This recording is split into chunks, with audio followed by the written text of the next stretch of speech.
Hey folks, this is Peter Boykin. I had reported before that I was going to go here to the county office building.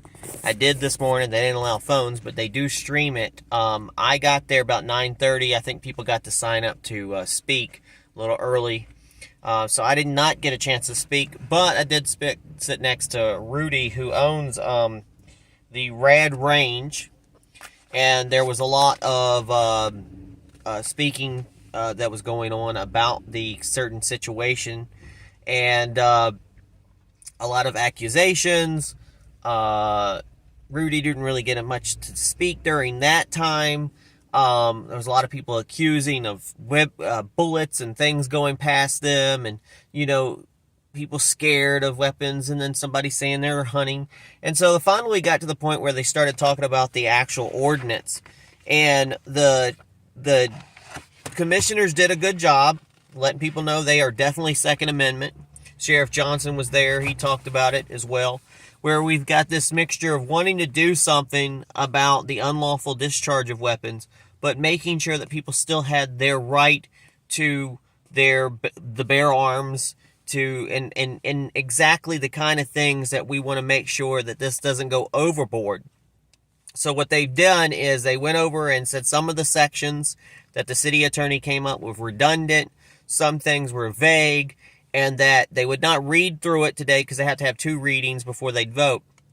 But they would send it back to have a rewrite.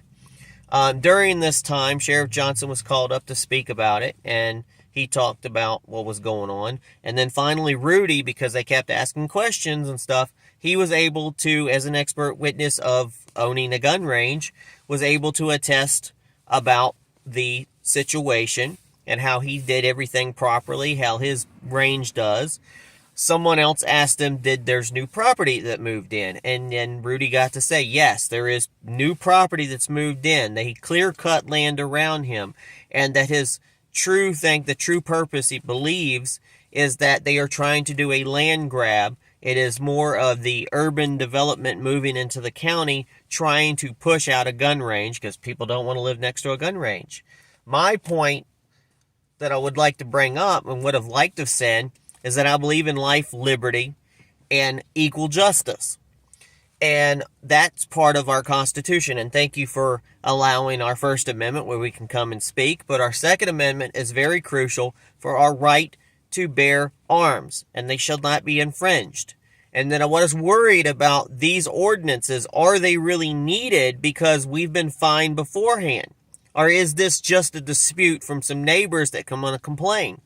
Now, the weird part about this is that if you're out hunting, illegal hunting, and a bullet strays out into somebody else's property when you're hunting, you apparently don't get in trouble. But if it's any other case, you're shooting at cans or something like that, or you're at a gun range and it goes out, then you can get charged. Because this is the concern that I think Rudy had the most, was that the person shooting would get charged with a misdemeanor, class 3 misdemeanor, plus a $500 fine. But the entity, the person who owns the business, could also be charged with that fine. And so what would happen is, how do you determine this? And then the other problem is, how do you not know that these neighbors are just making it up? So what's the point is people wanting to sell their land? They could be setting him up to trying to make his business go out of business. From Rudy has said, he's gave me this nice packet and everything, that he's done everything he can to lawfully ensure that people are operating guns properly on his property. He has shown his property lines. He has rules. He literally has rules on what to do, and he will make sure that people do everything they're supposed to do. His worry was that he would somehow get charged and put out of business. Someone lied, said that they served alcohol out there. He does not. This rule states that you do not serve alcohol.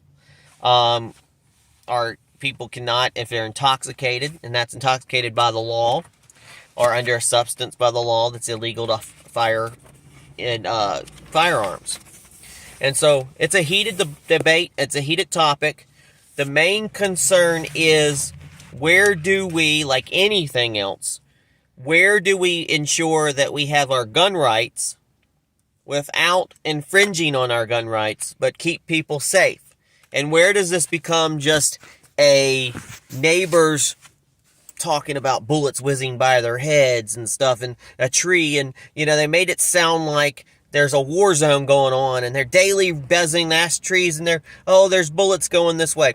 Well, how do you know they're coming from the gun range, and how do you not know they're coming from somebody shooting out and shooting weapons to hunt? Why does the gun range get blamed on everything? And that's the chief concern.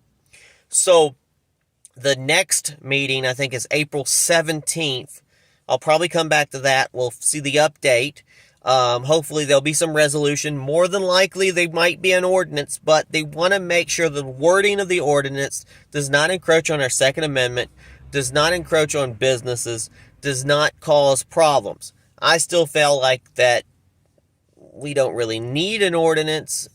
Why does Alamance need to be the first place? And I worry about the abusing of these ordinances, because today it could be a gun range. If the rules come in this, nobody's ever going to want to open a gun range. Nobody's going to want to have one. I believe that Rudy and other people need to be on a subcommittee. They need to be able to address this properly, and they need to come to an agreement.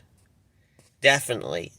I do think the commissioners meeting need to have more of a debate on these things, a little bit more of a procedure on making sure people like Rudy get to speak properly without him having to basically, freak out and say, hey, can I speak? Can you please speak? Something more than just 3 minutes when you have multiple people talking. One person did address during the meeting, and he looked right at Rudy, and Rudy answered the question, and then Rudy got reprimanded for answering the question. Well, you accused the guy of something. What do you expect? I'm glad I was there. I did learn about some other things about the school board. There's a major issue with the school board here in Alamance County getting money given to them by the county, and there's no accountability. There's no checks and balances on where this money gets done. They've spent $3 million or gave $3 million to the school. They're supposed to get cameras and other securities, and nothing's been done. And it's just been sitting there. So the point is, where's the accountability? So there's some discussion. Apparently, somebody almost got kicked out of the school board, one of the commissioners, because of this issue. I think there needs to be checks and balances. I feel like if the people giving the money to the schools have to be accountable and have to get things done. You got the money, what's the holdup? Is something else majorly going to happen where the safety and security of the children in Alamance County, does something like that have to happen? And then people will go, where were the problems? I don't know who runs the school board yet, but I'm hoping to go to a couple of school board meetings and we can address this and talk about things, and I can hear more things about what's going on in my county.